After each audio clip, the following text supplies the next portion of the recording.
वाहिगुरु जी का खालसा वाहिगुरु जी की फतेह। सतगुरु गरीब नवाज पातशाह, दीन दुनिया दे मालिक श्री गुरु ग्रंथ साहिब महाराज सच्चे पातशाह जी दे पावन पवित्र दरबार अंदर पहुँच करके हजूर दे चरणों विच नमस्कार करके आप जी ने अपना जीवन सफल किया है। सतगुरां दी उच्चारण की हुई पवित्र बाणी जपजी साहिब,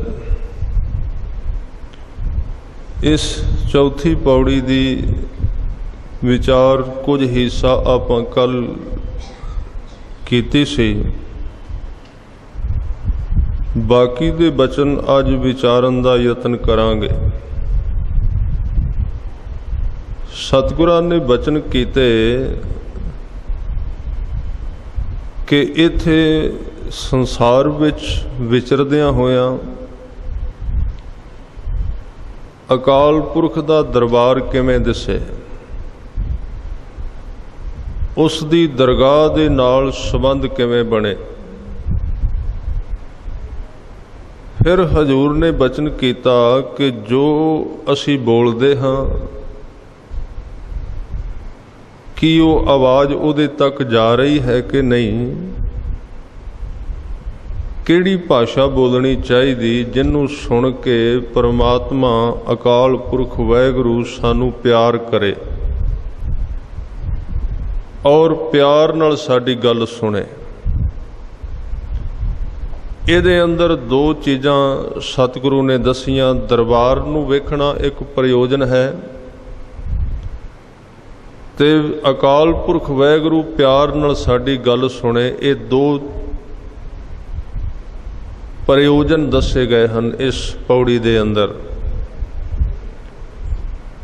उहदे अगे की भेंट करिए, क्योंकि कुदरती तौर ते संसार दे विच जिहड़ा प्रेम है दो चीज़ां नाल जुड़िया होया है। वो एक है कुछ भेंट करना, कुछ देना, दूसरा है प्यार भरे लफ्ज बोलने। ये दो चीज़ां संबंध बनादियां ने। किसे नाल भी आपां संबंध बनाउणा है तां ये दो चीज़ां सहारा बन सकदियां ने, साधन बन सकदियां ने। उहदे अगे रखना की है, पहला ये सवाल किया गया है जिहदे नाल सानू उहदा दरबार दिसे जां उहदे दरबार विच सानू थां मिल जाए। हजूर ने बाणी विच 4-5 तरीके कई थावां ते दसे ने कि इस निथावें बंदे नूं रब दी दरगाह विच थां किवें मिल सकदा है। तरीके दसे बाणी विच। सब तो पहला तरीका सतगुरु ने कहा कि अपनी रसना नाल उहदा नाम जप, अखरां दी वरतों कर। उहदे तो बाद सतगुरां ने बचन कीते, कहन लगे इहदे तो अगे भी तुर, अपने अंदर जिन्हों जप रहा है उहदा ध्यान कर, उहदी आराधना कर। फिर कहंदे अपनी नेत्रां नाल उहदे दीदार कर, उस शब्द दे जिन्हों तू जप रहे। कन्नां नाल उस शब्द नूं सुन।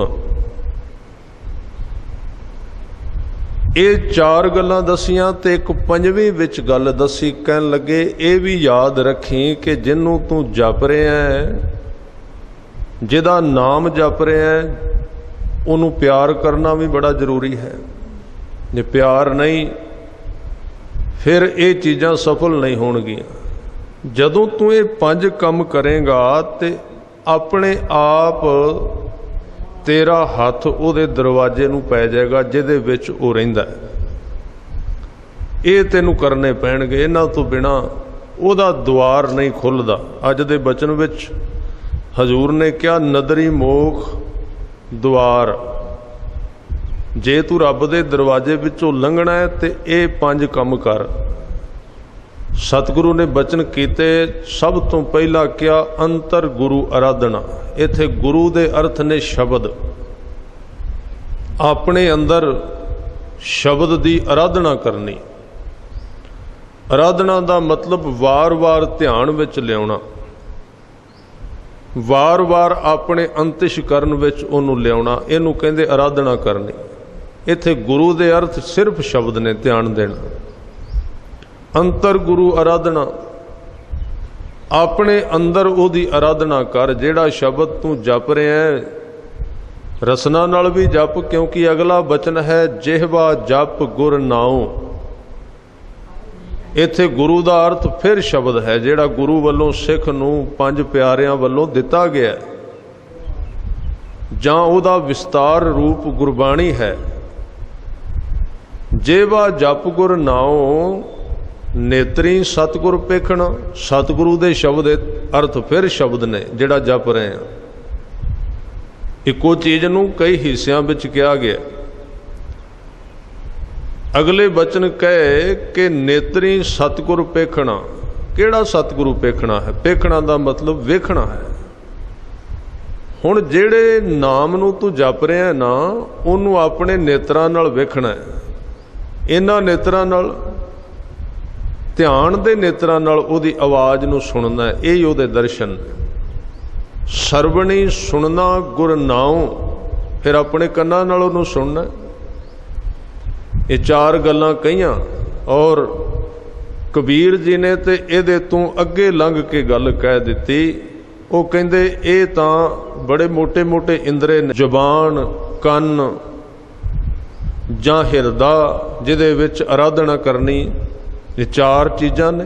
हिरदा जिथे आराधना करनी है, रसना जिथे जपना है, अखां जिहदे नाल देखना है, कन्न जिहदे नाल सुनना है।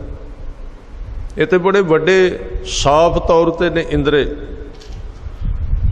पर कबीर जी ने एक होर बचन किया, वो कहंदे ने कि हर का नाम लिख लेहो शरीर। ਇਹਦੇ ਤੋਂ ਅੱਗੇ ਤੂੰ ਇਹ महसूस करना है कि मेरे सारे शरीर ਦੇ ਉੱਤੇ ਉਹ शब्द ही लिखिया होया है ਜਿਹਨੂੰ तू जप रहा। ये भी एक आराधना है। ये भी एक सिक्खी दी साधना का एक हिस्सा है कि शरीर दे उत्ते शरीर महसूस ना करना। ये मेरे हथ नहीं है, नाम है। करके देखना इसनों कदी, जां ये जपदियां जपदियां आपे हो जाएगा कि साधक नूं, गुरमुख नूं, गुरसिख नूं इस राह ते तुरदियां जपदियां जपदियां ये प्रतीत होण लगेगा कि ना उहदा सिर है, ना उहदे पैर ने, ना उहदी देह है। ये तां सारा वो शब्द ही बन गया है। जिन्हों जप रहे हैं उहदा रूप ही बन गया। इनू क्या कबीर जी ने, हर का नाम लिख लिहो शरीर। सारे शरीर दे उत्ते नाम दा ध्यान कर, सारे शरीर ते जिथे मर्जी कर ले। तां इस तरह करन दे नाल जदों तू 4 काम करेगा, अंतर गुरु आराधना, जेबा जप गुर नाओ, नेत्री सतगुर पेखना, सरवणी सुनना गुर नाओ। ये 4 चीज़ां जिहड़ियां ने एक प्रैक्टिस है। ਇਹਦੇ ਵਿੱਚ अजे भावना नहीं आई, ध्यान देना। प्रैक्टिस है, अभ्यास। जिवें कोई बंदा काम करदा, एक थां तो चीज़ चुक के दूजे थां ते रखनी, कर्म करना। ਇਹਦੇ ਵਿੱਚ अजे प्यार नहीं आया, ख्याल रखना। जरूरी चीज़ अजे बाकी रह गई, जिहड़ी बड़ी जरूरी है। इत्थों तक सीमित नहीं रहना। बड़े लोग जपदे ने पर किसी दे अंदर क्यों नहीं वसदा। आउंदे भी जप रहे, जांदे भी जप रहे, कीर्तन विच भी जप रहे ने, कथा विच भी जप रहे ने, गड्डी चलाउंदे भी जप रहे ने। इन्ना जाप, पर वो जाप जिहड़ा है वो जीवन विचों दिसदा क्यों नहीं? उस बंदे नूं मिलन नाल कोई ये नहीं चित करदा भी इहदे कोल 10 मिनट बैठ जाइए। क्यों नहीं हुंदा इस तरह? नामी मनुख जिहड़ा है, जिहदे अंदर नाम वस गया, धर्म वस गया, याद वस गई। ਉਹਦੀ ਸਭ ਤੋਂ ਵੱਡੀ ਨਿਸ਼ਾਨੀ ਕੀ ਹੈ? ਸਭ ਤੋਂ ਵੱਡੀ ਨਿਸ਼ਾਨੀ ਇਹ ਹੈ ਕਿ ਤੁਸੀਂ ਉਹਦੇ ਕੋਲ ਬੈਠੋ ਤੇ ਤੁਹਾਨੂੰ ਆਪਣੇ ਘਰ ਦੇ ਕੰਮ ਭੁੱਲ ਜਾਣ, ਚੇਤੇ ਨਾ ਰਹਿਣ। ਇਹ ਸਭ ਤੋਂ ਵੱਡੀ ਨਿਸ਼ਾਨੀ ਕਿ ਬੰਦਾ ਉਹਨਾਂ ਨੂੰ ਇਗਨੋਰ ਕਰਦਾ ਕੰਮਾਂ ਨੂੰ, ਚਲੋ ਫਿਰ ਕਰਾਂਗੇ, ਫਿਰ ਦੇਖ ਲਵਾਂਗੇ। ਇਹ ਉਹਦੀ ਨਿਸ਼ਾਨੀ ਗੁਰੂ ਸਾਹਿਬ ਨੇ ਬਾਣੀ ਵਿੱਚ ਦੱਸੀ ਕਿ ਨਾਮ ਅੰਦਰ ਵਸਿਆ ਕੀ ਨਿਸ਼ਾਨੀ ਹੈ। ਉਹਦੀ ਨਿਸ਼ਾਨੀ ਇਹ ਹਜ਼ੂਰ ਨੇ ਦੱਸੀ ਕਿ ਉਹਦੇ ਕੋਲ ਬੈਠਿਆਂ ਤੁਹਾਡਾ ਜਾਣ ਨੂੰ ਚਿੱਤ ਨਹੀਂ ਕਰੇਗਾ, ਸਮਾਂ ਮੰਗੋਗੇ ਕਿ ਵੱਧ ਜਾਏ। ਸਾਹਿਬ ਨੇ ਬਚਨ ਕੀਤੇ, ਇਹ ਨਿਸ਼ਾਨੀ ਸਾਧ ਕੀ ਜਿਸ ਭੇਟਤ ਤਰੀਐ। ਤਰੀਐ ਦੇ ਮਤਲਬ ਇੱਥੇ ਨੇ ਸੰਸਾਰ ਤੋਂ ਸੁਰਤ ਛੁੱਟਦੀ ਹੈ, ਧਿਆਨ ਨਿਕਲਦਾ ਸੰਸਾਰ ਵਿੱਚ। ਜਾਂ ਐਸੇ ਪੁਰਖ ਜਿਨ੍ਹਾਂ ਦੇ ਕੋਲ ਬੈਠਿਆਂ ਨਾਮ ਚਿੱਤ ਵਿੱਚ ਆਉਣ ਲੱਗ ਪਵੇ। ਇਹ ਨਾਮ ਚਿੱਤ ਵਿੱਚ ਆਉਣਾ ਹੀ ਹੈ। ਤਾਂ ਇਸ ਤਰ੍ਹਾਂ ਕੱਲਾ ਜਪਣਾ ਇੱਕ ਯੰਤਰਵਤ ਹੈ, ਹਿੱਸਾ ਹੈ ਉਹ। ਵੈਸੇ ਇਸ ਰਾਹ ਦਾ ਬੜਾ ਵੱਡਾ ਹਿੱਸਾ ਹੈ ਸਿੱਖੀ ਦੀ ਅਰਾਧਨਾ। ਸਿੱਖੀ ਦੀ ਸ਼ੁਰੂਆਤ ਹੀ ਬਾਣੀ ਜਪਜੀ ਸਾਹਿਬ ਤੋਂ ਸ਼ੁਰੂ ਹੁੰਦੀ, ਗੁਰੂ ਗ੍ਰੰਥ ਸਾਹਿਬ ਦੀ। ਸਿੱਖ ਦੇ ਗੁਰੂ ਦੀ ਆਰੰਭਤਾ ਵੀ ਜਪ ਤੋਂ ਹੁੰਦੀ ਹੈ ਤੇ ਸਿੱਖ ਦੇ ਜੀਵਨ ਦੀ ਆਰੰਭਤਾ ਵੀ ਜਪਣ ਤੋਂ ਹੁੰਦੀ ਹੈ। ਪਰ ਜੇ ਇਹਨੂੰ ਜਪਿਆ ਤੇ ਅਗਲੀਆਂ ਗੱਲਾਂ ਧਿਆਨ ਵਿੱਚ ਨਾ ਰੱਖੀਆਂ, ਚਾਰ ਸਨ ਦਰਗਾਹ ਵਿੱਚ ਥਾਂ ਪਾਉਣ ਲਈ, ਜਾਂ ਜਿਹਨੂੰ ਗੁਰੂ ਨਾਨਕ ਸਾਹਿਬ ਕਹਿ ਰਹੇ ਨੇ ਕਿ ਜਿਤ ਜਿਸ ਦੁਆਰਾ ਦਿਸੈ ਦਿਸ ਪਵੇ ਦਰਬਾਰ, ਪਰਮਾਤਮਾ ਦਾ ਦਰਬਾਰ ਦਿਸੇ। ਉਹ ਕਿਹੜਾ ਕੰਮ ਹੈ, ਉਹ ਕਿਹੜਾ ਤਰੀਕਾ ਹੈ? ਤਾਂ ਚਾਰ ਗੱਲਾਂ ਤਾਂ ਪਹਿਲਾਂ ਜ਼ਰੂਰੀ ਕਰ ਦਿੱਤੀਆਂ, ਇਹਨਾਂ ਨੂੰ ਕਰਨਾ ਚਾਹੀਦਾ ਔਰ ਪ੍ਰੈਕਟਿਸ ਕਰਨੀ ਚਾਹੀਦੀ। ਜਪਣਾ ਚਾਹੀਦਾ, ਜੇਵਾ ਜਪ ਗੁਰ ਨਾਉ। ਫਿਰ ਅੰਤਰ ਗੁਰੂ ਆਰਾਧਨਾ ਵਿੱਚ ਚਾਹੀਦਾ, ਮਨ ਵਿੱਚ। ਫਿਰ ਅੱਖਾਂ ਨਾਲ ਉਹ ਸ਼ਬਦ ਦੇ ਦਰਸ਼ਨ ਕਰਨੇ ਚਾਹੀਦੇ। ਫਿਰ ਕੰਨਾਂ ਨਾਲ ਉਸੇ ਸ਼ਬਦ ਨੂੰ ਸੁਣਨਾ ਚਾਹੀਦਾ। ਇਹ ਚਾਰ ਕੰਮ ਕਰ ਲੈਣੇ। ਪਰ ਪੰਜਵਾਂ ਖਿਆਲ ਵਿੱਚ ਰੱਖਣਾ ਕਿ ਸਤਿਗੁਰ ਸੇਤੀ ਰਤਿਆਂ। ਰਤਿਆਂ ਦਾ ਮਤਲਬ ਉਸ ਸ਼ਬਦ ਨਾਲ ਪ੍ਰੇਮ ਵੀ ਕਰਨਾ ਹੈ ਜਿਹਨੂੰ ਤੁਸੀਂ ਜਪ ਰਹੇ ਹੋ। ਜਦੋਂ ਅਸੀਂ ਕਵਾਂਗੇ ਕਿ ਪ੍ਰੇਮ ਕਰੋ ਤਾਂ ਉਹਦਾ ਕੋਈ ਧੁਰਾ ਤਾਂ ਹੋਣਾ ਚਾਹੀਦਾ ਨਾ। ਗੁਰੂ ਸਾਹਿਬ ਨੇ ਵੈਸੇ ਤਾਂ ਕੁਝ ਕਿਹਾ ਨਹੀਂ, ਕਿਤੇ ਆਕਾਸ਼ ਵਿੱਚ ਨਹੀਂ ਤੀਰ ਚਲਾਇਆ। ਤਾਂ ਜਦੋਂ ਕਿਹਾ ਵੀ ਪ੍ਰੇਮ ਕਰੋ ਤੇ ਕਿਹਨੂੰ ਕਰਨਾ, ਕਿਹਨੂੰ ਪ੍ਰੇਮ ਕਰੀਏ? ਕਿਉਂਕਿ ਪ੍ਰੇਮ ਤਾਂ ਦੇਖਣ ਤੋਂ ਬਿਨਾਂ ਉਪਜਦਾ ਹੀ ਨਹੀਂ। ਪ੍ਰੇਮ ਜਿਹੜਾ ਹੈ, ਜਿੰਨਾ ਚਿਰ ਅਗਲੀ ਚੀਜ਼ ਦਿਸਦੀ ਨਹੀਂ ਕਿਵੇਂ ਪੈਦਾ ਹੋਵੇਗਾ? ਕੋਈ ਚੀਜ਼ ਦੇਖੀ ਤਾਂ ਪਿਆਰ ਖਿੱਚ ਬਣੀ। ਤਾਂ ਜਿਹੜਾ ਤੁਸੀਂ ਕਹਿ ਰਹੇ ਹੋ ਵੀ ਆਪਣੇ ਰੱਬ ਨੂੰ, ਆਪਣੇ ਗੁਰੂ ਨੂੰ ਪਿਆਰ ਕਰੋ, ਜਿਵੇਂ ਮੱਛੀ ਪਾਣੀ ਨੂੰ ਕਰਦੀ ਹੈ। ਮਹਾਰਾਜ ਮੱਛੀ ਜਿਹੜੀ ਇਹ ਪਾਣੀ ਨੂੰ ਵਹਿੰਦੀ ਹੈ ਨਾ, ਤਾਂ ਹੀ ਕਰਦੀ ਨਾ। ਤੁਸੀਂ ਕਹਿੰਦੇ ਹੋ ਗੁਰੂ ਨੂੰ ਪ੍ਰੇਮ ਕਰੋ, ਰੱਬ ਨੂੰ ਕਿੱਥੇ ਦਿਸਦਾ? ਕਿਹਨੂੰ ਕਰੀਏ? ਤਾਂ ਹਜ਼ੂਰ ਨੇ ਮਾਧਿਅਮ ਦੱਸਿਆ, ਹਰ ਰੋਜ਼ ਪੜ੍ਹਨੇ ਆ।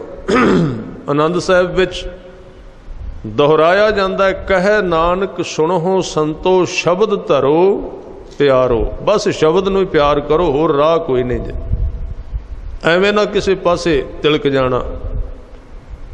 ਸ਼ਬਦ ਕੀ ਹੈ? ਇਹ ਹੁਣ ਜੇ ਜਪਾਂਗੇ ਇਹਦੇ ਉੱਤੇ ਕੋਈ ਸਾਧਨਾ ਤੁਰੇਗੀ, ਕੋਈ ਸਾਡੀ ਜ਼ਿੰਦਗੀ ਵਿੱਚ ਵਿਕਾਸ ਹੋਵੇਗਾ, ਅਸੀਂ ਗੱਲ ਨੂੰ ਸਮਝ ਜਾਵਾਂਗੇ, ਸਾਡੀ ਜਿਹੜੀ ਬੁੱਧੀ ਹੈ ਸਿੱਖੀ ਵਾਲੀ ਬੁੱਧੀ ਬਣ ਜਾਏਗੀ, ਤਾਂ ਇਹ ਚੀਜ਼ਾਂ ਕੁਝ ਪਕੜ ਵਿੱਚ ਆਉਣਗੀਆਂ।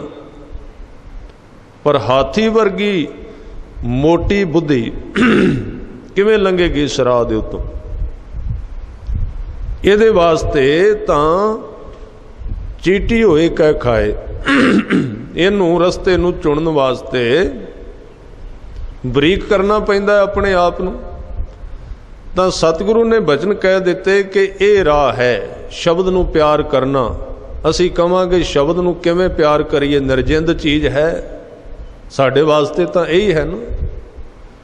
ਹੈ ਤਾਂ ਸ਼ਬਦ ਜਿਉਂਦਾ ਜਾਗਦਾ। ਪਰ ਜੇ ਸੱਚ ਜਾਣੋ, ਜੇ ਬੰਦੇ ਦੀ ਭਾਵਨਾ ਜਾਗ ਪਏ ਤਾਂ ਉਹ ਨਿਰਚਿੰਦ ਚੀਜ਼ਾਂ ਨਾਲ ਵੀ ਪਿਆਰ ਕਰਦਾ ਹੈ, ਜਿਨ੍ਹਾਂ ਵਿੱਚ ਕੋਈ ਜਿੰਦ ਨਹੀਂ ਹੁੰਦੀ। ਤੁਸੀਂ ਕਦੀ ਇਹ ਤਜਰਬਾ ਕਰਕੇ ਵੇਖਣਾ। ਕਈ ਲੋਕ ਇਹ ਕਹਿੰਦੇ ਨੇ ਤਰਕ ਵਿੱਚ ਆ ਕੇ ਕਿ ਗੁਰੂ ਨੂੰ ਤੁਸੀਂ, ਗੁਰੂ ਗ੍ਰੰਥ ਸਾਹਿਬ ਜੀ ਦੀ ਪੂਜਾ ਜਿਹੜੀ ਇਹ ज़्यादा ना करो, मूर्ति पूजा ना बन जाए किते।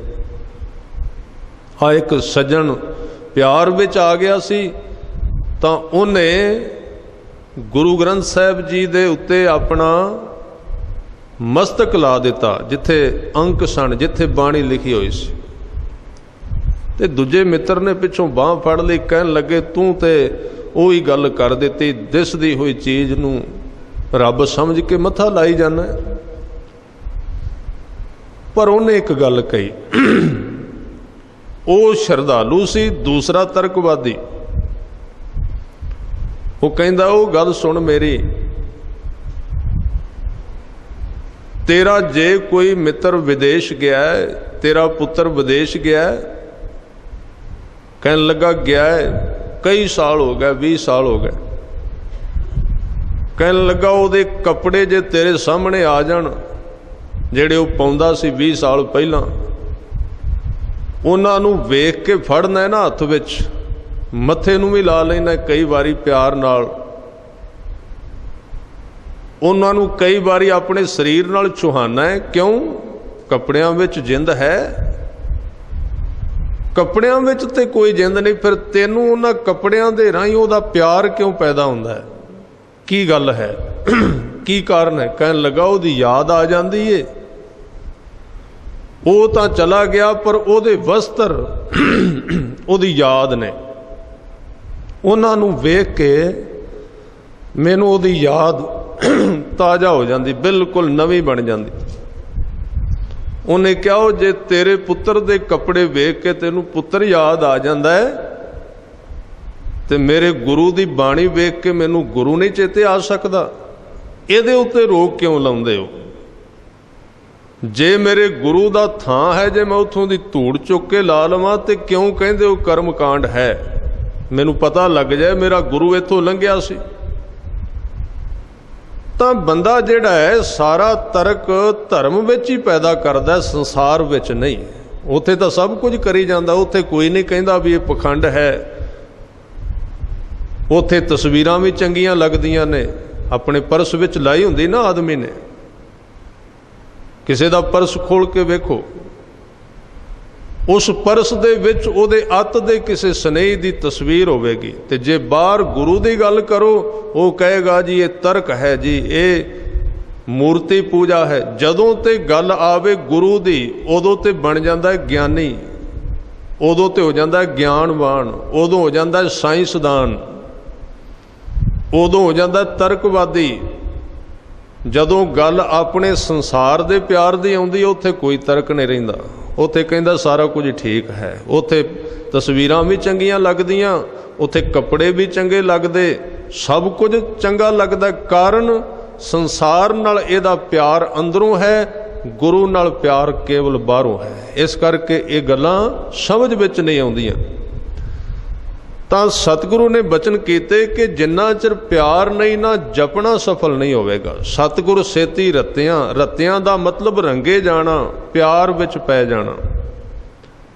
ਗੁਰੂ ਸਾਹਿਬ ਨੇ ਬਚਨ ਕੀਤੇ, ਹਜ਼ੂਰ ਕਹਿੰਦੇ ਜਿਨ ਕੇ ਚੋਲੇ ਰਤੜੇ ਪਿਆਰੇ ਕੰਤ ਤਿਨਾ ਕੈ ਪਾਸ। ਇੱਥੇ ਜਪਣ ਵਾਲਿਆਂ ਦੀ ਗੱਲ ਵਿੱਚੋਂ ਕੱਢੀ ਨਹੀਂ, ਗੁਪਤ ਕਰ ਦਿੱਤੀ। ਜਿਨ੍ਹਾਂ ਨੇ ਜਪਿਆ ਪਿਆਰ ਉਹਨਾਂ ਨੂੰ ਹੀ ਹੋਇਆ, ਪਰ ਚੋਲੇ ਉਹਨਾਂ ਦੇ ਰੰਗੇ ਗਏ ਤੇ ਧੂੜ ਉਹਨਾਂ ਦੀ ਮੰਗੀ ਜਿਹੜੇ ਰੰਗੇ ਗਏ। ਜਿਨ੍ਹਾਂ ਨੇ ਜਪਿਆ ਕੇਵਲ ਉਹਨਾਂ ਦੀ ਨਹੀਂ। ਇਸ ਕਰਕੇ 5 ਅਵਸਥਾਵਾਂ ਜਦੋਂ ਪਾਰ ਕਰ ਜਾਏ ਮਨੁੱਖ, ਉਹ ਕਿਹੜੀਆਂ ਨੇ? ਅੰਤਰ ਗੁਰ ਆਰਾਧਨਾ, ਜੇਵਾ ਜਪ ਗੁਰ ਨਾਉ, ਨੇਤਰੀ ਸਤਿਗੁਰ ਪੇਖਣਾ, ਸਰਵਣੀ ਸੁਨਣਾ ਗੁਰ ਨਾਉ। ਸਤਿਗੁਰ ਸੇਤੀ ਰਤਿਆਂ ਕੀ ਮਿਲੇਗਾ? ਦਰਗਾਹ ਪਾਈਐ ਠਾਉ। ਪਰਮਾਤਮਾ ਦੀ ਦਰਗਾਹ ਵਿੱਚ ਸਰੀਰ ਦੇ ਹੁੰਦਿਆਂ ਹੀ ਪਹੁੰਚ ਹੋ ਜਾਏਗੀ, ਜਿੱਥੇ ਮਰ ਕੇ ਆਦਮੀ ਜਾਂਦਾ ਹੈ। ਮੋਇਆ ਜਿਸ ਘਰ ਜਾਈਐ ਸੋ ਜੀਵਤਿਆਂ ਮਰ ਮਾਰ। ਜਿਹੜੇ ਤਜਰਬੇ ਮਰਨ ਵਾਲਿਆਂ ਨੂੰ ਹੁੰਦੇ ਨੇ, ਗੁਰਮੁਖ ਜਿਉਂਦੇ ਹੀ ਕਰ ਲੈਂਦਾ ਜੀਵਨ ਵਿੱਚ। ਉਹਨਾਂ ਅਵਸਥਾਵਾਂ ਨੂੰ ਜਾਣ ਸਕਦਾ ਉਹ ਪਹਿਲਾਂ ਸਰੀਰ ਧਾਰੀ ਹੁੰਦੇ ਆ, ਸਰੀਰ ਛੱਡਣ ਤੋਂ ਪਹਿਲਾਂ। ਤਾਂ ਇਸ ਤਰ੍ਹਾਂ ਸਤਿਗੁਰੂ ਕਹਿਣ ਲੱਗੇ, ਗੁਰੂ ਨਾਨਕ ਦੇਵ ਜੀ, ਕੀ ਅੱਗੇ ਰੱਖੀਏ? ਫੇਰ ਕੇ ਅੱਗੇ ਰੱਖੀਏ। अगे की रखिए कि प्यार करे, कुदरती है। कुछ दईए गुरु नूं, कुछ भेंट रखिए, भावें एक कौडी ही सही, बड़ा जरूरी है। एक संबंध है, इहदे नाल संबंध बनदे ने। जिहदे नाल प्यार होवेगा ਉਹਦੇ वास्ते बंदा कुछ ना कुछ भेंट करेगा। प्यार की निशानी है, शुरुआत है प्यार की। साहब ने पहला बचन किया, फिर ਉਹਦੇ अगे की रखिए ਜਿਹੜਾ खांदा कुछ नहीं, पहनदा नहीं, की रखिए ਉਹਦੇ अगे।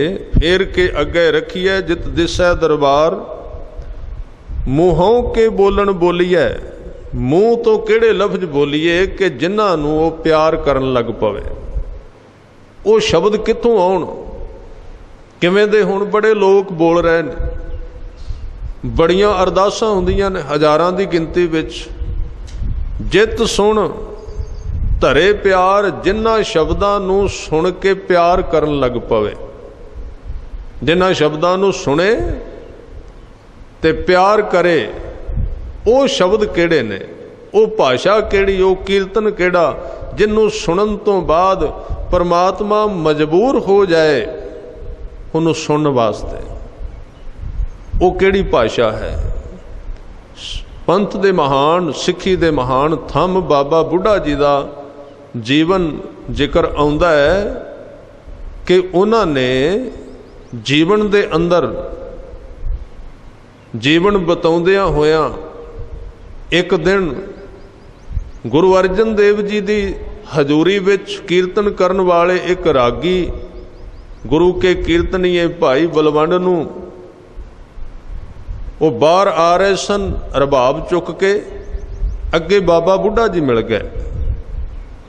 बाबा बुढ़ा जी ने रोक लिया, गलबात शुरू की।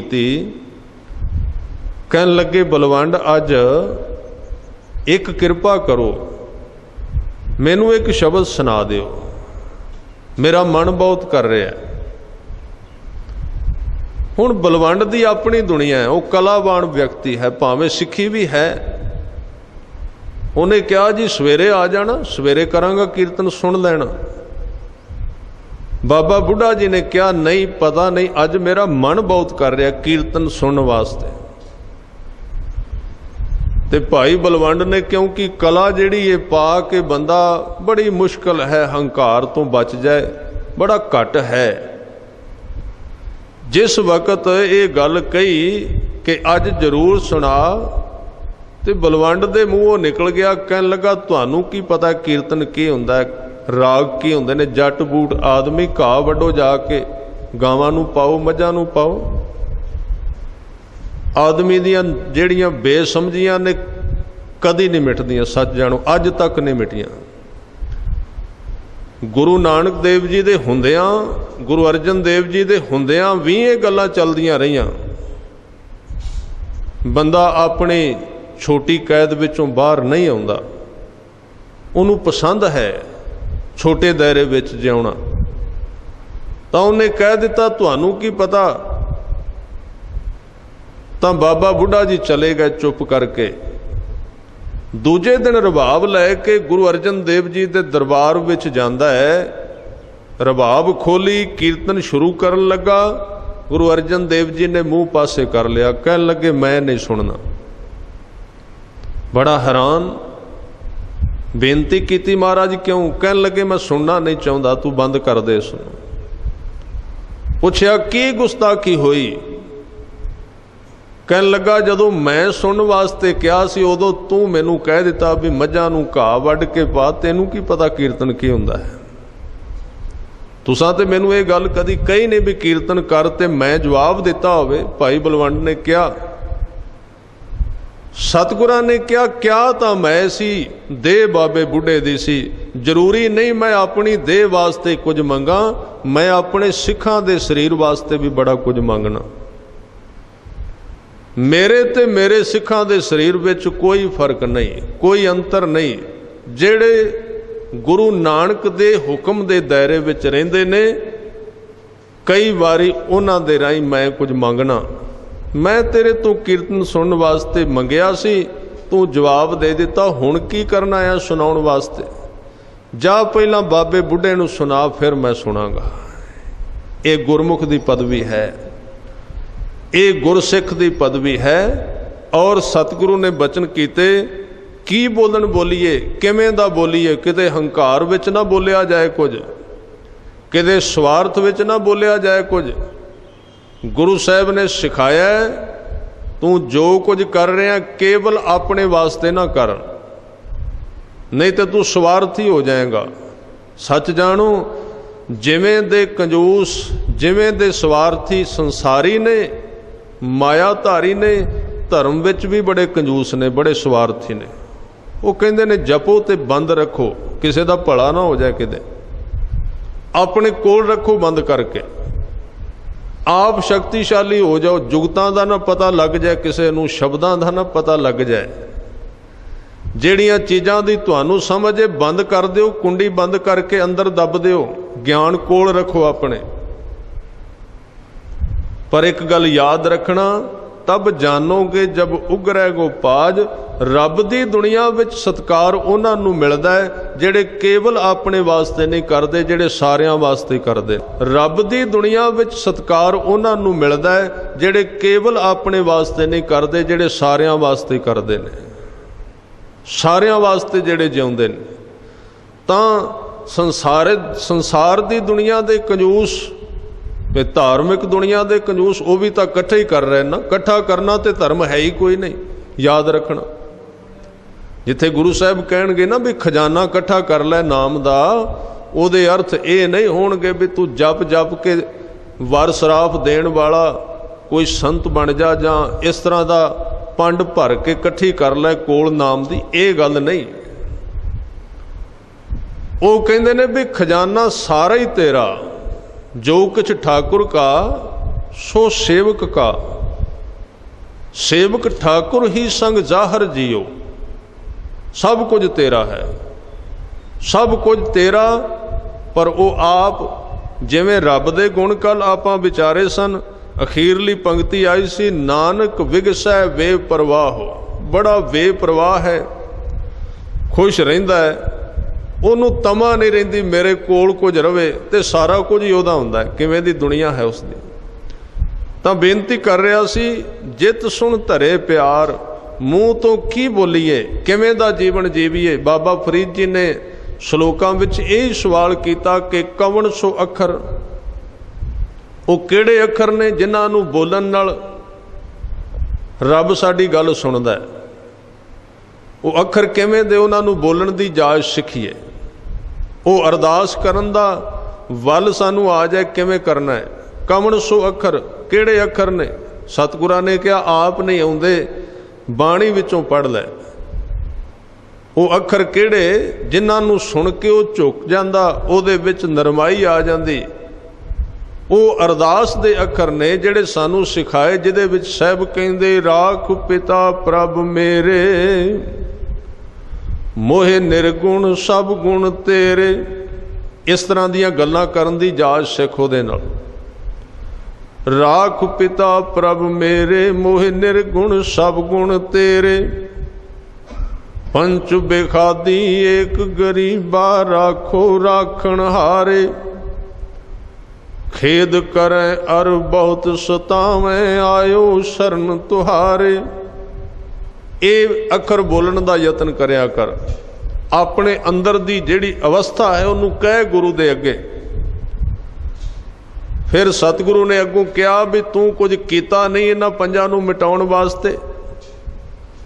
सिख वालों फिर ये अखर उठे जिहदे लफज सन कि कर कर हारियो अनिक बहु भांति, छोड़ै कतहू नाही। एक बात सुनता की ओटा, साध संग मिट जाही। फिर कहंदे प्रभ किरपा ते संत मिले मोहे। ये कदों छुटे, जदों साध संगत मिले। अपना जप नहीं छुड़ा सकिया, अपनी साधना नाल नहीं छुटे, क्योंकि पाठ पढ़ियो और वेद विचारियो, निवल भयंगम साधे। पंच जना स्यों संग ना छुटकियो, अधिक बहुएं बुद्ध बांधे। नहीं हो सकता अपने आप, जरूरी है साध संगत करनी। साध संगत तो बिना विकास नहीं। कोई इकल्ला जो मर्जी करे, और जे कोई इकल्ला किते कामयाब होया भी दिसदा है हज़ारां विचों एक, तां ओने वो कंडीशन किते पिछे पार कर लई हुंदी है। पिछले जन्मां विच, पिछले समय विच ओने किते वो क्लास पास कर लई साध संगत दी, तां कामयाबी मिली, नहीं ते नहीं मिल सकदी। फिर कहंदे प्रभ किरपा ते संत मिले मोए तिन ते धीरज पाया, संती मंत दियो मोए निरभौ गुर का शब्द कमाया। इत्थे संती मंत दा मतलब गुरमुखां दी संगत विचों जिहड़ी सलाह मिली, सहारा मिलिया। इत्थे मंत दा अर्थ मंत्र नहीं, क्योंकि अगे गल आ गई कि गुर का शब्द कमाया। कमाया गुरु दा शब्द, सहारा लिया साध संगत विचों, गुरमुखां दी संगत विचों। तिन ते धीरज पाया, उन्होंने धीरज दे दी, सहारा दे दिता, हथ दे दिता, सहारा बन गए। सहारा तो इन्ना भी बहुत हुंदा है, ध्यान दिओ। किसे नूं हथ नाल सहारा दे देना वो तो बड़ी वड्डी गल है ना। चार बंदे कम करते होण ते बिल्कुल ढिले जाए, बेकार जाए, एक उत्ते आदमी खड़ा होकर उन्होंने हलाशेरी दे दा भी बस हुणे कम होया, तो उन्होंने दे शरीर विच शक्ति वध जाती, ताकत वध जाती। तो यह भी एक सहारा मिलिया, गुर का शब्द कमाया। फिर की होया, जीत लै ओए महा बिखादी, सहज सुहेली बाणी, कहो नानक मन भया परगासा, पाया पद निर्बाणी। तो ये अरदास दे शब्द जेड़े गुरु साहब ने क्या मूँहों की बोलना, वो भाषा केड़ी बोलन दी जाच सिखनी, ते वो केड़ी कदों बोलने हैं। अगे बचन कीते जिन्हां नूं सुन के प्यार करे, वो बचन कदों बोलने, ते वो बचन केड़े। हजूर ने क्या अमृत वेला सच नाउ वड्याई विचार, ये तीन गल्लां कीतियां, तिन्हां दा जोड़ पा दिता। एक अमृत वेला, दूजा सच नाउ, ते तीजी चीज़ वड्याई विचार। इन्हां तिन्हां नूं थोड़ा चिर आपां चंगी तरह समझिए, क्योंकि यही काम आने वाली चीज़ है। एक तो वेला बड़ा जरूरी है, समय तो बिना नहीं। वेला जिहड़ा है अमृत वेला जिन्हों कहते हैं, यदा मतलब है, अमृत शब्द का मतलब है वो वेला जिस दी मौत नहीं आती, मृत्यु दे अगे अगेतर लगा ऐड़ा। अमृत वेला वो वक्त जिहड़ा काल विच नहीं आउंदा, जिहड़ा समय विच नहीं आउंदा, वो वेला, वो वक्त। तां इहनूं कहा गया अमृत वेला सवेर नूं, ते एक बारी आउंदा शाम नूं। उन्होंने संध्या भी कहा गया, संध्या शब्द वरत्या जाता। संध्या दा अर्थ है संधि शब्द। ये पुराने भारती भाषा दे विच इहनूं संध्या वेला कहंदे सन। संध्या दा मतलब वो वेला जिथे रात और दिन दी संधि हुंदी है, दोवां दा जोड़ पैंदा है, जिन्हों कहंदे ना रात है ना दिन है। दिन का चानण, सूरज का चानण आ गया, पर सूरज अजे नहीं आया। उन्होंने असी दिन भी नहीं कह सकते और उन्होंने असी रात भी नहीं कह सकते। वो वेला बड़ा कीमती है, साधक वास्ते, संसारी वास्ते भी है। पता नहीं किसी नूं जदों सूरज का चानण लग जाए, जिन्हों कहते चिड़ी चुहकी पहो फुटी, वगण बहुत तरंग, उस समय जदों चिड़ी बोलती है, पंछी तो अपने आप उठ जाते। और गुरु साहब ने तो इत्थों तक कह दिता भी इस वेले दे अंदर ये वेला इन्ना महत्वपूर्ण है, अमृत वेला। बंदे की गल तो बड़ी दूर, कहते जे जानवर भी बोल पैना इस वेले ते रब उहदी गल नहीं मोड़दा। इस वेले विच उत्थे बबीहे दी उदाहरण दिती गई। वो पानी वो पींदा जिहड़ा आकाश विचों वरे, धरती तो पानी नहीं पींदा। गुरु साहब ने कहा भी बबीहा अमृत वेले बोलिया ते तां ओदी आवाज़ रब ने सुन ली, पर इहदे विच भेद बहुत वड्डा है। बबीहा अमृत वेले बोलिया, बबीहा अमृत वेले बोलिया तां दर सुनी पुकार, ओदी गल सुन ली रब ने। मेघै नूं फरमान होवा बरसो किरपा धार, पर बंदे दी नहीं सुनी गई बहुती वारी। ਉਹ ਬੋਲਿਆ ਵੀ ਤੇ ਉਹਦੇ ਵਿੱਚ ਇੱਕ ਬੜਾ ਵੱਡਾ ਗੁਣ ਵੀ ਸੀ ਉਸ ਚਾਤਰਿਕ ਵਿੱਚ, ਉਸ ਬਬੀਹੇ ਵਿੱਚ। ਉਹ ਕਿਹੜਾ ਗੁਣ ਸੀ?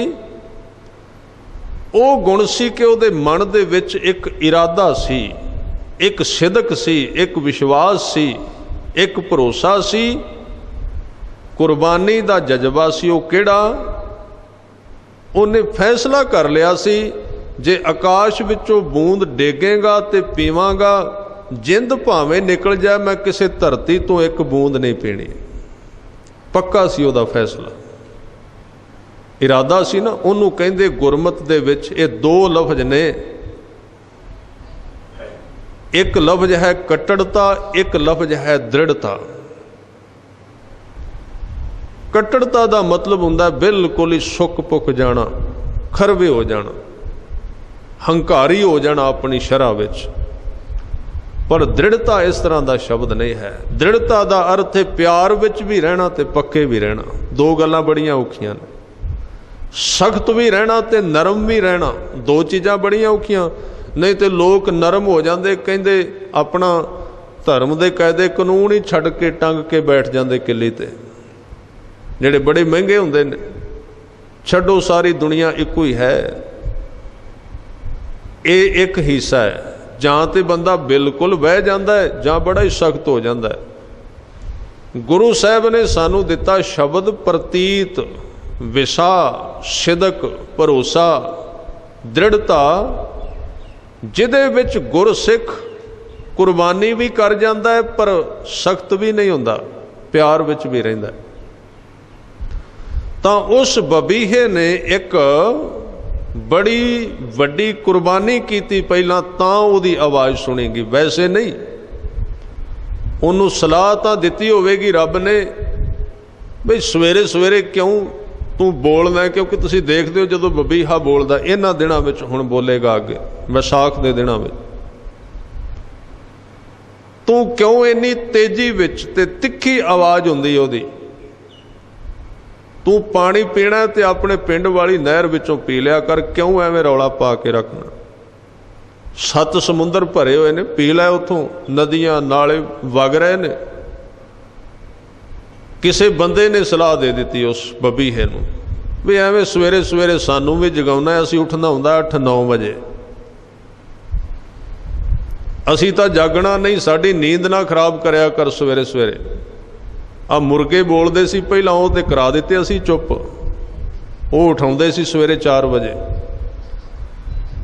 ਉਹਨਾਂ ਦੀਆਂ ਤੇ ਧੌਣਾ ਮਰੋੜ ਦਿੱਤੀਆਂ, ਅਸੀਂ ਖਤਮ ਕਰ ਦਿੱਤੇ। ਤੇ ਅੱਗੋਂ ਖਾਨਦਾਨੀ ਮੁਰਗੇ ਹੁਣ ਪੈਦਾ ਹੀ ਨਹੀਂ ਕਰਦਾ ਬੰਦਾ, ਸਾਰੇ ਬਰੈਲਰ ਨੇ, ਸਾਰੇ ਡੁਪਲੀਕੇਟ, ਦਵਾਈਆਂ ਦੁਆਰਾ ਬਣੇ ਹੋਏ। ਉਹ ਕਿਉਂ ਬਣਾਏ ਬੰਦੇ ਨੇ? ਉਹ ਨਕਲੀ ਤਾਂ ਬਣਾਏ ਵੀ ਸਵੇਰੇ ਨਾ ਬੋਲਣ। ਜਿਹੜੇ ਖਾਨਦਾਨੀ ਮੁਰਗੇ ਸਨ ਨਾ ਪਹਿਲਾਂ, ਅਸਲੀ ਦੇਸੀ ਮੁਰਗੇ ਜਿਨ੍ਹਾਂ ਨੂੰ ਕਹਿੰਦੇ, ਉਹ ਜ਼ਰੂਰ 4 ਵਜੇ ਬੋਲ ਪੈਂਦੇ। ਤੇ ਅਸੀਂ ਸੋਚਿਆ ਵੀ ਇਹ ਤੰਗ ਬਹੁਤ ਕਰਦੇ, ਕਿਉਂਕਿ ਅਸੀਂ 4 ਵਜੇ ਉੱਠਣਾ ਨਹੀਂ, 8-9 ਵਜੇ ਉੱਠਣਾ ਹੁੰਦਾ। ਤਾਂ ਉਹ ਨਸਲਾਂ ਖਤਮ ਹੀ ਕਰ ਦਿੱਤੀਆਂ। ਕਿਤੇ ਕਿਤੇ ਰਹੀ ਉਹ ਨਸਲ ਜਿਹੜੀ ਸਵੇਰੇ ਬੋਲਦੀ। ਤੁਸੀਂ ਵੇਖਿਆ ਕਦੀ ਮੁਰਗੀ ਖਾਨੇ ਵਿੱਚ ਕਿਸੇ ਮੁਰਗੇ ਨੂੰ ਬਾਂਗ ਦਿੰਦਿਆਂ? ਬੰਦ ਕਰਾ ਦਿੱਤੇ ਆਦਮੀ ਨੇ। ਫਿਰ ਉਹਨਾਂ ਨੇ ਵੇਖਿਆ ਵੀ ਆ ਵਿਸਾਖ ਦੇ ਦਿਨਾਂ ਵਿੱਚ ਆ ਚਾਤਰਕ ਜਿਹੜਾ ਇਹ ਬੜਾ ਤੰਗ ਕਰਦਾ, ਇਹ ਸਵੇਰੇ ਬੋਲਦਾ, ਸਵੇਰੇ ਨਹੀਂ ਬੋਲਣਾ ਚਾਹੀਦਾ ਕੁਝ। ਤਾਂ ਕਿਸੇ ਸਵੇਰੇ ਸੌਣ ਵਾਲੇ ਬੰਦੇ ਨੇ ਚਾਤਰਕ ਕੋਲ ਜਾ ਕੇ ਕਿਹਾ, ਭਾਈ ਤੂੰ ਆ ਸਵੇਰੇ ਸਵੇਰੇ ਰੌਲਾ ਕਿਉਂ ਪਾਉਂਦਾ? ਉਹ ਕਹਿੰਦਾ ਮੈਨੂੰ ਪਾਣੀ ਚਾਹੀਦਾ। ਉਸ ਆਦਮੀ ਨੇ ਕਿਹਾ ਵੀ ਪਾਣੀ ਸਾਡੇ ਵਾਲੇ ਬੋਰ ਤੋਂ ਪੀ ਲੈ, ਸਮਰਸੀਬਲ ਹੈ। ਜੇ ਤੂੰ ਕਹਿਣਾ ਤੈਨੂੰ ਫਰਿੱਜ ਦਾ ਲਿਆ ਕੇ ਦਿੰਦੇ ਆ ਵਧੀਆ, ਜੂਸ ਪੀਣਾ ਹੀ ਤਾਂ ਦੱਸ, ਪਰ ਸਵੇਰੇ ਨਾ ਬੋਲਿਆ ਕਰ। ਉਹਨੇ ਕਿਹਾ ਕਿਉਂ? ਕਹਿੰਦੇ ਨੀਂਦ ਖਰਾਬ ਹੁੰਦੀ ਸਾਡੀ। ਜੇ ਉਹ ਬਬੀਹਾ ਸਿਆਣਾ ਹੋਇਆ ਤੇ ਉਹਨੇ ਇਹ ਵੀ ਕਿਹਾ ਹੋਏਗਾ ਵੀ ਤੁਹਾਡੇ ਗੁਰੂ ਨੇ ਤੇ ਕਿਹਾ ਸੀ ਸਵੇਰੇ ਉੱਠਿਆ ਕਰੋ, ਤੁਸੀਂ ਕਿਉਂ ਭੁੱਲ ਗਏ? ਤੁਸੀਂ ਰਾਤ ਤੇ ਰਹਿਣ ਸਬਾਈ ਕਰ ਲੈਂਦੇ, ਸਵੇਰੇ ਸੌਂ ਜਾਂਦੇ, ਇਹ ਕੀ ਕਾਰਨ? ਤਾਂ ਉਸ ਚਾਤਰਿਕ ਨੇ ਕਿਹਾ ਵੀ ਮੈਂ ਤੁਹਾਡੀ ਜਾਤੀ ਵਾਂਗੂ ਸਮਝੌਤਾਵਾਦੀ ਨਹੀਂ ਵੀ ਜਿੱਥੋਂ ਜੋ ਮਿਲਿਆ ਖਾ ਗਏ, ਮੈਂ ਤੇ ਉਹੀ ਕੰਮ ਕਰਨਾ ਜਿਹਦੇ ਵਾਸਤੇ ਮੈਨੂੰ ਰੱਬ ਨੇ ਕਿਹਾ। ਮੇਰਾ ਇੱਕ ਸੁਭਾਵ ਹੈ ਕਿ ਮੈਂ ਬੂੰਦ ਆਕਾਸ਼ ਦੀ ਪੀਣੀ ਏ, ਪਿਆਸ ਨਾਲ ਮਰ ਜਾ ਤੇ ਕੋਈ ਗੱਲ ਨਹੀਂ, ਪਰ ਮੈਂ ਉਹਦਾ ਨਿਯਮ ਨਹੀਂ ਤੋੜਨਾ। ਇਹ ਤੇ ਤੁਸੀਂ ਹੋ ਨਾ, ਸਾਰੇ ਨਿਯਮ ਤੋੜੀ ਜਾਂਦੇ ਹੋ। ਨਾ ਤੁਹਾਡਾ ਖਾਣ ਪੀਣ ਦਾ ਨਿਯਮ, ਨਾ ਤੁਹਾਡਾ ਸੌਣ ਦਾ ਨਿਯਮ, ਨਾ ਜਾਗਣ ਦਾ, ਨਾ ਵੇਖਣ ਦਾ, ਨਾ ਬੋਲਣ ਦਾ, ਨਾ ਸੁਣਨ ਦਾ, ਨਾ ਪਹਿਨਣ ਦਾ ਤੁਹਾਡਾ ਕੋਈ ਨਿਯਮ। ਤੁਹਾਨੂੰ ਤੇ ਰੱਬ ਨੇ ਬੰਦੇ ਐਵੇਂ ਹੀ ਬਣਾ ਦਿੱਤਾ ਹੈ। ਹੁਣ ਰੱਬ ਵਿਚਾਰ ਕਰ ਰਿਹਾ ਵੀ ਇਸ ਜਾਤੀ ਨੂੰ ਨਸ਼ਟ ਹੀ ਕਰਦਿਆਂ ਕੋਈ ਨਵੀਂ ਚੀਜ਼ ਬਣਾਵਾਂ, ਚੱਜ ਦੀ ਠੀਕ ਚੀਜ਼ ਬਣਾਵਾਂ। ਤੁਸੀਂ ਸਾਰੇ ਨਿਯਮ ਤੋੜ ਦਿੱਤੇ ਨੇ। ਤਾਂ ਉਹ ਬਬੀਹਾ ਸਮਝੌਤਾਵਾਦੀ ਨਹੀਂ, ਬੰਦੇ ਨੇ ਸਮਝੌਤੇ ਕਰ ਲਏ ਪਦਾਰਥਾਂ ਦੇ ਨਾਲ, ਅਸਲੀ ਚੀਜ਼ ਨੂੰ ਛੱਡ ਦਿੱਤਾ ਜਿਹੜੀ ਅੰਮ੍ਰਿਤ ਵੇਲਾ ਸੱਚ ਨਾਉ ਤੇ ਵਡਿਆਈ ਵਿਚਾਰ ਸੀ, ਉਹਦੇ ਤੋਂ ਪਾਸੇ ਹੋ ਗਿਆ।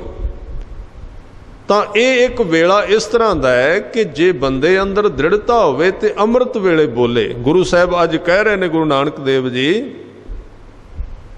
ਕਿ ਤੂੰ ਅੰਮ੍ਰਿਤ ਵੇਲੇ ਬੋਲਿਆ ਕਰ, ਉਹਦੇ ਪਿਆਰ ਵਿੱਚ ਇਹੀ ਉਹਦੀ ਭੇਟਾ ਬਣ ਜਾਏਗੀ, ਹੋਰ ਉਹਦੇ ਅੱਗੇ ਕੁਝ ਨਹੀਂ ਰੱਖਿਆ ਜਾਣਾ। ਸਵੇਰੇ ਜਦੋਂ ਉਹਦੇ ਨਾਲ ਪਿਆਰ ਨਾਲ ਬੋਲੇਗਾ, ਫਿਰ ਉਹਦੇ ਅੰਦਰ ਦੋ ਚੀਜ਼ਾਂ ਚਾਹੀਦੀਆਂ, ਇੱਕ ਤਾਂ ਸੱਚ ਨਾਉ, ਇੱਕ ਵਡਿਆਈ ਵਿਚਾਰ। ਸੱਚ ਨਾਉ ਦਾ ਮਤਲਬ ਹੈ ਸੱਚਾ ਨਾਮ, ਵਾਹਿਗੁਰੂ ਦਾ ਨਾਮ, ਉਹਨੂੰ ਜਪਣਾ ਹੈ। ਔਰ ਫਿਰ ਉਹਦੀ ਵਡਿਆਈ ਕਰਨੀ ਤੇ ਵਿਚਾਰ ਕਰਨੀ ਹੈ, ਦੋ ਗੱਲਾਂ ਇਕੱਠੀਆਂ ਕਰਨੀਆਂ, ਵਡਿਆਈ ਤੇ ਵਿਚਾਰ। ਇਹ ਦੋ ਚੀਜ਼ਾਂ ਕਿਵੇਂ ਇਕੱਠੀਆਂ ਹੋ ਸਕਦੀਆਂ? ਕਿਉਂਕਿ ਜਦੋਂ ਬੰਦਾ ਵਡਿਆਈ ਕਰਦਾ ਹੈ ਨਾ, ਵਿਚਾਰ ਭੁੱਲ ਜਾਂਦੀ ਹੈ। ਜਦੋਂ ਵਡਿਆਈ ਦਾ ਅਰਥ ਪਿਆਰ ਕਰਦਾ ਹੈ, ਵਿਚਾਰ ਥੋੜ੍ਹੀ ਰਹਿੰਦੀ ਹੈ, ਸ਼ਬਦ ਵੀ ਨਹੀਂ ਬਚਦੇ ਡੂੰਘੇ ਪਿਆਰ ਵਿੱਚ। ਜਦੋਂ ਬਿਲਕੁਲ ਡੂੰਘਾ ਪਿਆਰ ਆਉਂਦਾ ਉਦੋਂ ਤੇ ਲਫ਼ਜ਼ ਵੀ ਕੋਈ ਨਹੀਂ ਨਿਕਲਦੇ। ਤੁਸੀਂ ਵੇਖਣਾ ਕਦੀ ਇੱਕ ਮਾਂ ਤੇ ਬੱਚੇ ਨੂੰ ਪਿਆਰ ਕਰਦੇ ਆ, ਜਦੋਂ ਪਿਆਰ ਵਿੱਚ ਆਉਂਦੇ ਨੇ ਤੇ ਭਾਸ਼ਾ ਨਹੀਂ ਬਚਦੀ। ਫਿਰ ਸ਼ਬਦਾਂ ਨੂੰ ਪ੍ਰਗਟ ਕਰਨ ਵਾਸਤੇ ਮਾਂ ਆਪਣੇ ਬੱਚੇ ਦਾ ਮਸਤਕ ਚੁੰਮਦੀ ਏ, ਉਹ ਚੁੰਮਣਾ ਇੱਕ ਭਾਸ਼ਾ ਹੈ। ਕਦੀ ਉਹਦੇ ਹੱਥਾਂ ਨੂੰ ਚੁੰਮਦੀ ਏ, ਕਦੀ ਉਹਨੂੰ ਆਪਣੀ ਗਲਵਕੜੀ ਵਿੱਚ ਲੈਂਦੀ ਏ। ਇਹ ਸਾਰੀਆਂ ਚੀਜ਼ਾਂ ਕੀ ਨੇ? ਸਾਰੀਆਂ ਵਸਤੂਆਂ ਕੀ ਨੇ? ਇਹ ਪਿਆਰ ਦੀ ਇੰਤਹਾ ਹੈ, ਪਿਆਰ ਦਾ ਅੰਤ ਹੈ, ਜਿੱਥੇ ਜਾ ਕੇ ਨਾ ਭਾਸ਼ਾ ਬਚਦੀ ਏ ਤੇ ਨਾ ਵਿਚਾਰ ਬਚਦੀ। ਵਿਚਾਰ ਵਡਿਆਈ ਵਿੱਚ ਲੀਨ ਹੋ ਜਾਂਦੀ। ਤਾਂ ਇੱਥੇ ਵਡਿਆਈ ਵਿਚਾਰ ਦੇ ਅਰਥ ਕੀ ਹੋਣਗੇ? ਵਡਿਆਈ ਤੇ ਵਿਚਾਰ ਦੋ ਚੀਜ਼ਾਂ ਦੇ ਅਰਥ ਕੀ ਬਣਨਗੇ? ਵਡਿਆਈ ਦੇ ਅਰਥ ਹੋਣਗੇ ਪਰਮਾਤਮਾ ਦੀ ਉਸਤਤ, ਵਿਚਾਰ ਦੇ ਅਰਥ ਹੋਣਗੇ ਕਿ ਆਪਣੀ ਸਾਰੀ ਵਿਚਾਰ ਸ਼ਕਤੀ ਨੂੰ ਉਸ ਉਸਤਤ ਵਿੱਚ ਲਾ ਕੇ ਰੱਖਣਾ, ਹੋਰ ਕੋਈ ਵਿਚਾਰ ਨਾ ਕਰਨਾ। ਜਿਹੜੀ ਆਪਾਂ ਵਡਿਆਈ ਕਰ ਰਹੇ ਹਾਂ ਨਾ, ਜਿਵੇਂ ਬਾਣੀ ਜਪ ਰਹੇ ਹਾਂ, ਉਹਦੇ ਵਿੱਚ ਸਾਡੀ ਜਿਹੜੀ ਵਿਚਾਰ ਸ਼ਕਤੀ ਜਿਹਦੇ ਨਾਲ ਅਸੀਂ ਵਿਚਾਰ ਕਰਨੇ ਆ, ਉਸ ਸਾਰੀ ਵਿਚਾਰ ਸ਼ਕਤੀ ਨੂੰ ਉਹਦੇ ਵਿੱਚ ਲਾ ਦੇਣਾ, ਉਹਦੇ ਵਿੱਚ ਲੀਨ ਕਰ ਦੇਣਾ, ਕੋਈ ਵਿਚਾਰ ਹੀ ਨਾ ਉੱਠੇ। ਵਿਚਾਰ ਉਹਦੇ ਵਿੱਚ ਲਾ ਦੇਣਾ। ਜਦੋਂ ਸ਼ਬਦ ਵਿਚਾਰ ਦੀ ਗੱਲ ਆਵੇਗੀ ਨਾ, ਗੁਰਬਾਣੀ ਦੇ ਵਿੱਚ ਸ਼ਬਦ ਵਿਚਾਰ ਕਰੋ, ਉਹਦੇ ਦੋ ਹਿੱਸੇ ਨੇ, ਮੈਂ ਥੋੜ੍ਹਾ ਜਿਹਾ ਵਰਣਨ ਕਰ ਦਿਆਂ। ਸ਼ਬਦ ਵਿਚਾਰ ਦੇ ਦੋ ਹਿੱਸੇ ਨੇ। ਇੱਕ ਹਿੱਸਾ ਹੈ ਸ਼ਬਦ ਦੇ ਅਰਥ ਸਮਝਣੇ, ਥੋੜ੍ਹਾ ਚਿਰ ਸਮਝਣੇ ਚਾਹੀਦੇ ਨੇ। ਸਮਝ ਕੇ ਜਦੋਂ ਕਿਸੇ ਇੱਕ ਸ਼ਬਦ ਦੇ ਵਿਸਮਾਦ ਦਾ ਪ੍ਰਭਾਵ ਪੈ ਜਾਏ ਨਾ ਮਨ 'ਤੇ, ਉੱਥੇ ਵਿਚਾਰ ਛੱਡ ਦੇਣੀ ਚਾਹੀਦੀ, ਇਕੱਲਾ ਸ਼ਬਦ ਹੀ ਰਹਿ ਜਾਣਾ ਚਾਹੀਦਾ, ਵਿਚਾਰ ਉਹਦੇ ਵਿੱਚ ਲੀਨ ਕਰ ਦੇਣੀ ਚਾਹੀਦੀ। ਖੈਰ ਇਹ ਚੀਜ਼ਾਂ ਕਰਨ ਨਾਲ ਪਕੜ ਵਿੱਚ ਆਉਂਦੀਆਂ ਨੇ, ਬਹੁਤਾ ਸਮਝਾਉਣ ਨਾਲ ਸਮਝਾਈਆਂ ਨਹੀਂ ਜਾ ਸਕਦੀਆਂ। ਕਰਾਂਗੇ ਤੇ ਸਮਝ ਵਿੱਚ ਆ ਜਾਣਗੀਆਂ, ना करांगे तो समझ विच नहीं आउणगीਆਂ। कोई किन्ना भी समझा दे, इहदे भावें कई होर उदाहरण ने, पर सतगुरु ने बचन कीते, कहन लगे अमृत वेले उठ के एक तां वडियाई कर, एक उस वडियाई दे विच विचार नूं ला दे। ਉਹਦੇ अंदर ही सारे शरीर की सोच शक्ति मन की जिन्नी है सारी दी सारी ਉਹਦੇ एक केंद्र बिंदु के उत्ते जदों तू लीन कर देगा फिर की मिलेगा। हजूर कहंदे करमी आवे कपड़ा नदरी मोख द्वार। दो चीज़ां फिर रब वल्लों तैनूं मिलणगीਆਂ, दो चीज़ां ਉਹਦੇ ਵੱਲੋਂ आउणगीਆਂ, क्योंकि बंदे ਵੱਲੋਂ सब कुछ कर दिता गया। साधक ने जो कुछ करना सी गुरु कृपा द्वारा कर दिता। उन्हें अमृत वेला भी संभाल लिया, चंगे बोल भी बोल ले, वडियाई भी कीती ते विचार भी विच ला दिती, प्यार भी किया उसनूं। जदों ये सब कुछ मिलिया तो रब ने फिर अपनी बख्शिश देण दा मन बना लिया कि ये हुण योग व्यक्ति है। देना तो पहला भी चाहता सी, और खास करके फरीद जी कहते कि परमात्मा अकाल पुरख जिहड़ा है वो हर रोज़ ये दात लैके जिहड़ी गुरु साहब कह रहे हैं, हर रोज़ हर एक बंदे दे सराणे खड़ा हुंदा है। अमृत वेले वेखण आउंदा भी जागदा कि नहीं, तो ਉਹਦਾ हिस्सा जदों वेखदा भी सुता होया है तो वापस चला जाता है, क्योंकि वो तो गूढ़ी नींद विच है, सुता होया है शरीर करके। फिर जिहड़े उठ पे उन्हां दा शरीर तो उठ पिया, जे मन नहीं जागया वो भी वांझे रह जाते। ध्यान देना, वो उत्थे जुड़े हुए ने जिहदे राहीं मिलदा तो वो वापस चला जाता है। बाबा फरीद जी ने बचन कहे कि रात कथूरी वंडी है। रात का अर्थ है पिछली रात, अमृत वेला। अमृत वेले परमात्मा अपनी बख्शिश की कस्तूरी लैके आउंदा, मनुख कोल वंडण आउंदा। रात कथूरी वंडी है, सुतियां मिले ना भाओ। भाओ दे अर्थ जेड़े सौ गए उन्होंने हिस्सा नहीं मिलता। जिन्हां नैण निंदरावले, जिन्हां ने अपनी नींद की परवाह ना की, तिन्हां मिलन कवाओ, उन्होंने मिलन के चांस वध जाते, उन्होंने मिल सकता है। तो ये फिर जदों दात देनी चाहता है तो सब तो पहला करमी आवे कपड़ा। कपड़े के अर्थ इत्थे होणगे कि जिहड़ी दात वैगुरू ने बंदे की झोली विच पाउणी है, जिहड़ी वो पहले ही पाउणा चाहुंदा सी, नाम की दात जिन्हों कहिंदे ने। नाम की बख्शिश सब तो वड्डी दात है, मनुखी जीवन की सारियां तो वड्डी दात, इहदे तो वड्डा कुछ नहीं। बाकी दियां सारियां उहदे विच ही आ जांदियां। जदों देना चाहुंदा है तो अकाल पुरख वैगुरू उहनूं वेखदा है भी इहदे कोल ये दात पाउण लई भांडा है नहीं, थां नहीं है।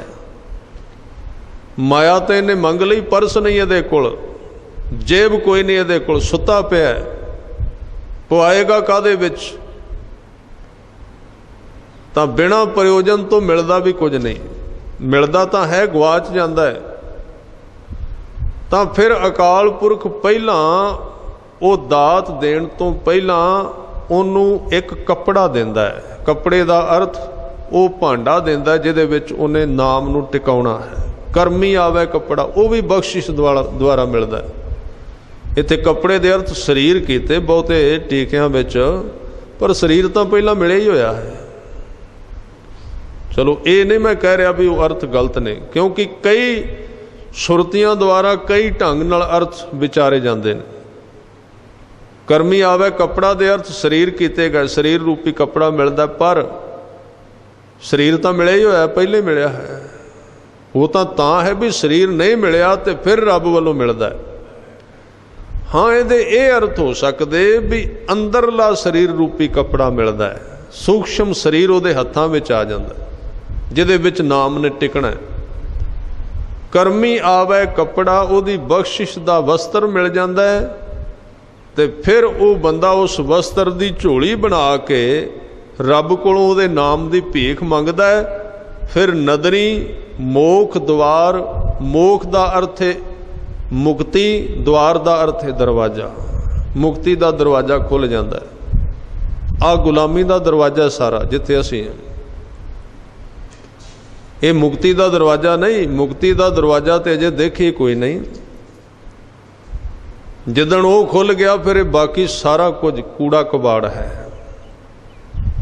ਮੁਕਤੀ ਦੇ ਦਰਵਾਜ਼ੇ ਦਾ ਮਤਲਬ ਸਰੀਰ ਦਾ ਕੋਈ ਪ੍ਰਭਾਵ ਨਹੀਂ ਉਸ ਬੰਦੇ ਤੇ। ਖਾਂਦਾ ਪੀਂਦਾ ਜ਼ਰੂਰ ਹੈ, ਵੇਖਦਾ ਵੀ, ਕੰਮਕਾਰ ਵੀ ਕਰਦਾ ਹੈ, ਮਿਹਨਤ ਵੀ ਕਰਦਾ ਸੰਸਾਰ ਦੀ ਪ੍ਰਾਪਰਟੀ ਵਾਸਤੇ, ਪਰ ਉਹਦਾ ਕੋਈ ਇਉਂ ਕਹਿ ਲਈਏ ਕਿ ਜਿਹਨੂੰ ਕਹਿੰਦੇ ਉਹਦਾ ਕੋਈ ਬੈਕ ਪ੍ਰੈਸ਼ਰ ਉਹਦੇ ਉੱਤੇ ਨਹੀਂ, ਵਾਪਸੀ ਅਸਰ ਨਹੀਂ ਪੈਂਦਾ ਵੀ ਇਹ ਚੀਜ਼ ਮੇਰੇ ਜੀਵਨ ਦਾ ਹਿੱਸਾ। ਕਰੀ ਜ਼ਰੂਰ ਜਾਂਦਾ ਹੈ। ਉਹਨੂੰ ਕਹਿੰਦੇ ਨੇ ਵਿਅਕਤੀ ਜੀਵਨ ਮੁਕਤ ਸੋਊ ਕਹਾਵੈ। ਜ਼ਿੰਦਗੀ ਵਿੱਚ ਰਹਿੰਦਿਆਂ ਖੁੱਲ੍ਹ ਗਏ ਉਹਦੇ ਸੰਗਲ ਸਾਰੇ, ਆਜ਼ਾਦ ਹੋ ਗਿਆ, ਦੇਹ ਤੋਂ ਉੱਚਾ ਜਿਉਣ ਲੱਗ ਪਿਆ। ਮੋਖ ਦਾ ਦਰਵਾਜ਼ਾ ਖੁੱਲ੍ਹ ਗਿਆ, ਮੁਕਤੀ ਦਾ ਦਰਵਾਜ਼ਾ ਖੁੱਲ੍ਹ ਗਿਆ। ਨਾਨਕ ਏਵੇਂ ਜਾਣੀਐ, ਸੱਚੇ ਪਾਤਸ਼ਾਹ ਜੀ ਕਹਿੰਦੇ ਕਿ ਇਸ ਤਰ੍ਹਾਂ ਜਾਣ ਲਈਦਾ ਹੈ, ਇਸ ਤਰ੍ਹਾਂ ਵਿਚਾਰ ਲਈਦਾ, ਵੇਖ ਲਈਦਾ। ਜਾਣਨ ਦਾ ਅਰਥ ਉਹ ਚੀਜ਼ ਜਿਹਨੂੰ ਜਾਣ ਲਈਏ, ਕੁਝ ਕਹਿ ਲਈਏ, ਕੁਝ ਰਹਿ ਵੀ ਜਾਏ, ਉਹਨੂੰ ਕਹਿੰਦੇ ਜਾਣਨਾ। ਬੁੱਝਣਾ ਇੱਕ ਹੋਰ ਅਵਸਥਾ ਹੈ। ਬੁੱਝ ਲੈਣਾ ਕਿਸੇ ਬੁਝਾਰਤ ਨੂੰ, ਪਰ ਬਿਲਕੁਲ ਹੀ ਨਾ ਕਹਿ ਸਕਣਾ। ਦੋ ਚੀਜ਼ਾਂ ਨੇ, ਇੱਕ ਬੁੱਝਣਾ ਹੈ, ਇੱਕ ਜਾਣਨਾ ਹੈ। ਜਾਣਨ ਦੇ ਅਰਥ ਨੇ ਪਰਮਾਤਮਾ ਦੇ ਗਿਆਨ ਨੂੰ ਜਾਣ ਲੈਣਾ। ਜਾਣ ਲੈਣਾ 50% ਕਹਿ ਸਕਣਾ, 50% ਰਹਿ ਜਾਣਾ। ਪਰ ਬੁੱਝਣ ਦੇ ਅਰਥ ਨੇ ਬੁੱਝ ਲੈਣਾ, ਜਾਣ ਲੈਣਾ, ਸਮਝ ਲੈਣਾ, ਪਰ ਕਹਿ ਨਾ ਸਕਣਾ। ਨਾਨਕ ਏਵੇਂ ਜਾਣੀਐ ਸਭ ਆਪੇ ਸਚਿਆਰ। ਉਹ ਸੱਚਾ ਵਾਹਿਗੁਰੂ ਸਭ ਸਾਰਿਆਂ ਥਾਵਾਂ ਤੇ ਆਪ ਹੀ ਮੌਜੂਦ ਹੈ। ਇਸ ਤਰ੍ਹਾਂ ਗੁਰੂ ਨਾਨਕ ਸਾਹਿਬ ਸੱਚੇ ਪਾਤਸ਼ਾਹ ਜੀ ਕਿਰਪਾ ਕਰ ਰਹੇ ਨੇ।